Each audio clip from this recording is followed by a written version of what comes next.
Oi, pessoal! Hoje eu vim mostrar para vocês como nós fazemos as tinturas de alecrim e também como vocês podem fazer as tinturas de diversas outras ervas para utilizar tanto nos nossos tônicos capilares, como também acrescentar em shampoos, nas argilas ou em gel para aplicação na pele. Então, essas informações que eu vou utilizar para elaborar esse vídeo eu retirei do Guia de Uso de Fitoterápicos da Farmacopeia Brasileira, que é um guia aprovado pela Anvisa aqui no Brasil para o uso de ervas medicinais. E esse guia é excelente e está disponível para baixar gratuitamente no site do Governo Federal. Então eu vou deixar esse link aqui na descrição também para quem quiser baixar. Aqui então eu vou demonstrar para vocês as proporções que nós vamos utilizar, tanto para o uso da erva fresca, como também para o uso da erva desidratada. Né? Então, para a planta seca, nós vamos usar cerca de 10 a 20% da planta em relação ao álcool de cereais. Aqui, então, eu tenho cerca de 10 gramas, né, de alecrim desidratado e eu vou acrescentar cerca de 50 ml de álcool de cereais para fazer uma quantidade, então, boa, né, de tintura. Então, aqui, né, nós vamos colocar as plantas e vamos completar com o álcool de cereais. Vamos deixar cerca de um dedinho, né, de espaço livre para que toda a planta, então, fique coberta com o álcool. Enquanto que para a erva fresca, nós usamos um pouco mais, cerca de 25 até 35% da planta em relação ao álcool de cereais. Então, aqui eu vou usar cerca de 15 gramas das folhas frescas para 50 ml de álcool de cereais. E aqui eu estou usando, então, o álcool de cereais a 99%, mas vocês podem utilizar também o álcool de cereais a 96%. Também vai funcionar bem, tá? Então, aqui nós vamos utilizar também alguns pedacinhos de papel filme, né? De plástico filme, aliás. Para quê? Porque aqui eu estou utilizando tampas de metal. No caso, as minhas, elas são de inox, não teria tanto problema. Mas como em casa vocês podem estar utilizando as de metal, assim, de aço, outros materiais, é importante vedar com o plástico para que as ervas não entrem em contato, a água, o líquido não entre em contato com o metal e não corra o risco de oxidar e criar ferrugem, né? Então, nós vamos, depois de terminar de colocar as nossas ervas e o álcool, antes de fechar com a tampa, né, antes de colocar a tampinha, nós vamos só simplesmente colocar esse plástico filme para proteger, né? E aí não vai entrar em contato, então, diretamente com o metal. Então, outro ponto importante é também as ervas que vocês vão utilizar. Procurem sempre encontrar ervas orgânicas. Aqui em Porto Alegre eu consigo ervas orgânicas, né? É mais fácil para mim encontrar. Tanto no supermercado como em feiras, a gente tem aqui a feirinha orgânica. Procure na sua cidade, então, as feiras orgânicas, tá? Para a gente poder extrair só mesmo as propriedades medicinais da planta, sem nenhum tipo de veneno, nem nada prejudicial. Depois de feita a nossa tintura, nós vamos armazenar nesses vidrinhos âmbar. Podem ser vidros ou plásticos, não tem tanto problema. O importante é que ele seja escuro, porque a tintura, depois de pronta, ela não pode ficar em contato com a luz, ela tem que ficar protegida. E também vou usar esses gotejadores, né? Para que fique mais fácil depois a gente poder extrair as quantidades que a gente vai usar para os nossos tônicos e as nossas fórmulas.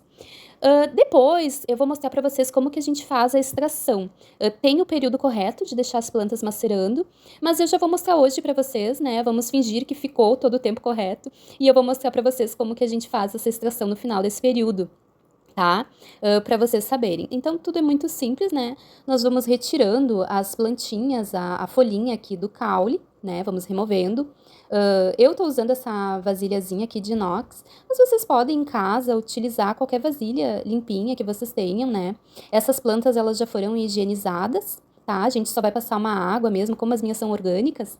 Eu só passei uma água para retirar, assim, poeira ou qualquer sujidade que pudesse ter nas folhinhas, né? Mas vocês vão, então, retirando, assim, as folhinhas. E depois que nós retirarmos toda a quantidade, então, que eu vou utilizar aqui para tintura, eu vou utilizar toda essa quantidade que eu comprei, porque vai dar bem certinho, né, para a proporção que eu preciso de ervas frescas. Depois disso, a gente vai dar mais uma picadinha nela com uma tesoura ou com uma faca, se você preferir também. Para quê? Para que fique mais fácil, então, desses extratos saírem, né, serem macerados através do álcool, tá? Então, nós vamos retirando, assim, do galinho. Vamos retirando toda essa parte aqui das folhas, né? E colocando nesse recipiente. O alecrim, né, o extrato de alecrim, ele tem diversos benefícios, como eu já citei para vocês na última aula, né, que foi de tônicos capilares naturais. Vocês podem acessar lá, eu vou deixar o link também aqui na descrição do vídeo, se vocês quiserem saber mais. Mas ele tem diversas propriedades. O alecrim, ele tem diversos benefícios, né, para o nosso couro cabeludo.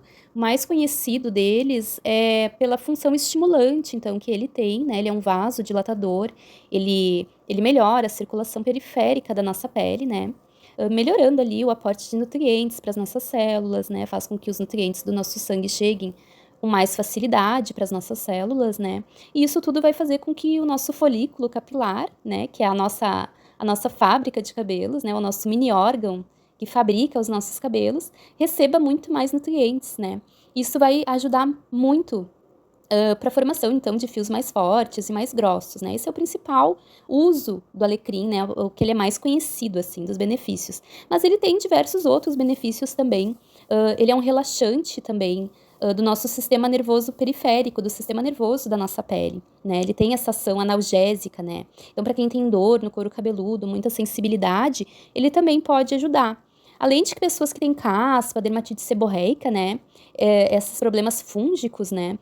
Ele tem também essa ação antifúngica e bactericida, né? Então, ele também regula essa parte dos nossos micro-organismos, né, da pele, quando eles estão muito desequilibrados, tá? Além de ter um efeito também muito bom anti-inflamatório, né? Que é legal também para quem sofre das alopécias, porque no fim das contas as quedas capilares, as alopécias, né? A alopecia androgenética, né? A calvície, elas são inflamações nos nossos folículos, né? Nas células dos nossos folículos.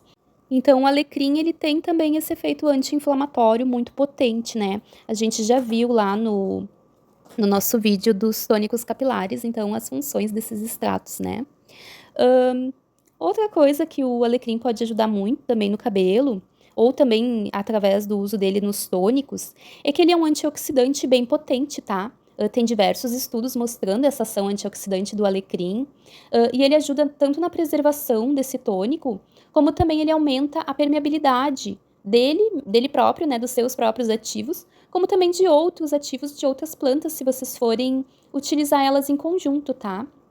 Vocês também podem preparar as tinturas com diferentes plantas. Vocês podem utilizar na mesma tintura, por exemplo, se eu quisesse aqui associar ao alecrim alguma outra planta, eu gosto de associar para os cabelos também o tomilho. O tomilho é uma erva que também tem diversas funções positivas, né? Antioxidantes para o tratamento da queda capilar e também da calvície.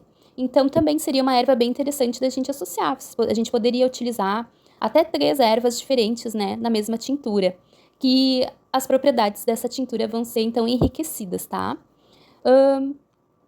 E outra característica interessante do uso do extrato, né, do alecrim nas nossas fórmulas ou em shampoos também, é que ele ajuda a prevenir o envelhecimento precoce da nossa pele.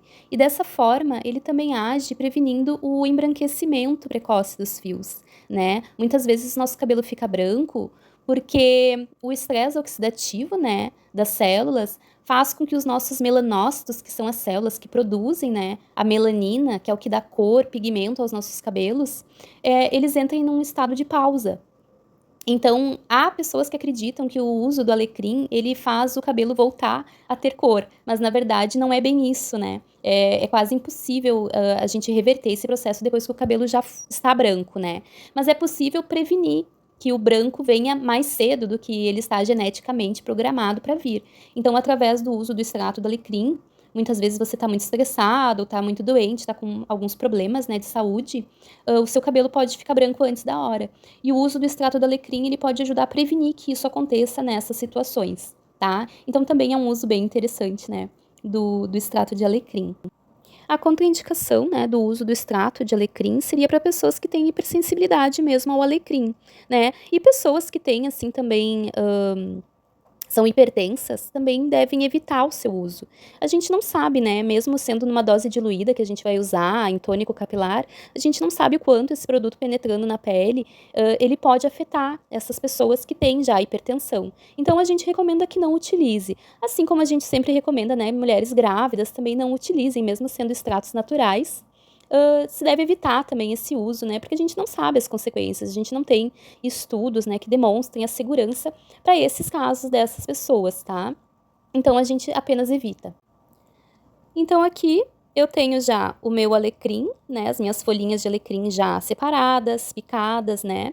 Eu já separei elas, já piquei. Vou picar um pouquinho mais, vou deixá-las bem cortadas, para que se extraia com mais facilidade, né? Quanto menor o pedacinho da erva, com mais facilidade ela vai ser extraída através do álcool, né? No processo de maceração.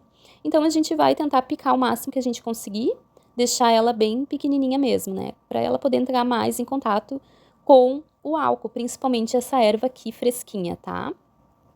Uma vez que a gente cortou, a gente vai adicionar, então, essa quantidade de ervas, né, dessa proporção que a gente está usando, no nosso frasquinho, que já está limpo, já está esterilizado, né, esse frasco. O que a gente vai fazer? A gente vai colocar as ervas bem apertadinhas dentro do vidro. A gente vai colocando e vai empurrando bem, né, para que sobre um espacinho na parte de cima, na parte superior do vidro, que a gente vai completar no final com álcool de cereais, para garantir então que todas as nossas plantinhas, né, que toda a nossa planta esteja submersa no álcool. Isso vai facilitar então o processo de maceração e vai evitar também que alguma folhinha, né, que fique ali para fora do álcool seja contaminada com alguma bactéria ou com algum fungo, né? Dificilmente isso vai acontecer nesse ambiente que a gente está criando aqui, né? Mas é mais para uma questão de prevenção que a gente faz esse processo, né? Então a gente aperta bem, a gente vai empurrando bem ali as ervas para dentro do frasco e depois nós vamos então completar. Então, em alguns lugares, né, na internet, durante a minha pesquisa mesmo, eu encontrei alguns artigos dizendo para hidratar a erva desidratada antes de fazer a tintura.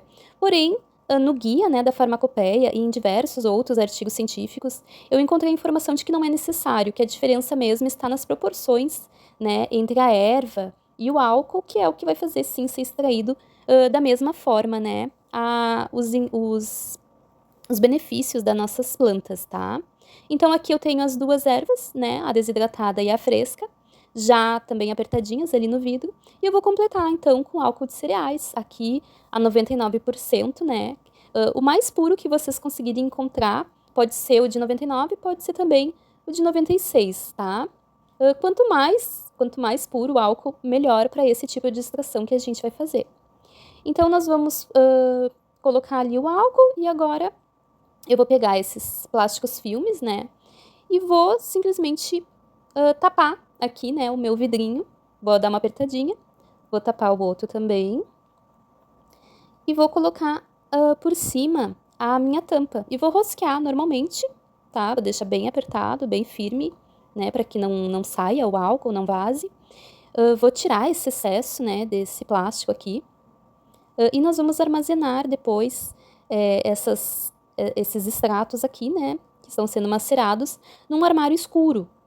A maceração vai de 7 dias a 10 dias dentro de um armário fechado, tá? Então, também varia, né? Quanto mais forte a gente quiser o extrato, mais dias a gente vai deixar. Mas, no mínimo, então, 7 dias, podendo chegar até 10 dias. Mais do que isso, não é necessário, tá? Pelo que eu li, pelo que eu encontrei nas minhas pesquisas, existem pessoas que gostam de deixar até 3 semanas, né? Para garantir, então, que a planta seja totalmente extraída. Mas a maioria das pessoas que trabalham mesmo com esse tipo de extrato diz que não é necessário, que até 10 dias é o suficiente, e é também as informações que a gente encontra na farmacopeia. Então, eu vou fechar bem, vou deixar eles no armário fechado por esse tempo. Não vamos mexer neles apenas uma vez ao dia, a gente dá uma chacoalhadinha no frasco para garantir que a planta esteja toda ela sendo macerada, tá? Mas não vamos deixar fora do armário. Aqui nós não vamos ter todo esse tempo, né? Eu vou mostrar para vocês como que a gente faz a extração da nossa planta. Vamos dizer que tivesse passado, né, então, os 10 dias. Nós vamos deixar aqui selecionado, então, o frasquinho âmbar que vai ser colocado depois. E eu vou escolher, então, a minha erva desidratada. Depois eu vou colocar de volta aqui, né, para continuar o processo de maceração junto com a outra. Mas eu já vou extrair para mostrar para vocês como que vocês vão fazer, então, passados os 10 dias. A gente vem e vai tirando aqui todas essas ervas de dentro do frasco, tá? A gente vai utilizar uma espátula, né, para remover bem todas as ervas. Eu tô utilizando um filtro de papel porque eu acho mais prático, né? Até porque eu utilizo bastante aqui na clínica essas tinturas. Mas vocês podem utilizar tanto uma peneirinha bem fininha, né? Que seja capaz de extrair o máximo possível, né? Da erva, como também um voal, tá? E depois, então, que eu acrescentei aqui no meu filtro, né? Eu vou deixar isso aqui filtrando, né? Vou colocar, talvez, de um dia para o outro ali, vou deixar dentro do armário, até que saia todo o líquido das ervas, né? Porque aqui nessas ervas tá todo o benefício da erva que a gente quer extrair, né? Tá todo ali, tem muito produto. Então, a gente vai deixar, basicamente, ali umas cerca de 12 horas, né? Passado esse tempo, a gente vai colocar no nosso frasco, né? Vamos acrescentar, então, por isso que um pote com um biquinho mais fininho é melhor para a gente conseguir extrair. E vamos colocar ali a tampinha que faz o gotejador e a tampa para fechar bem. Depois a gente vai, então, colocar o adesivo ali escrito, né, qual tintura que é.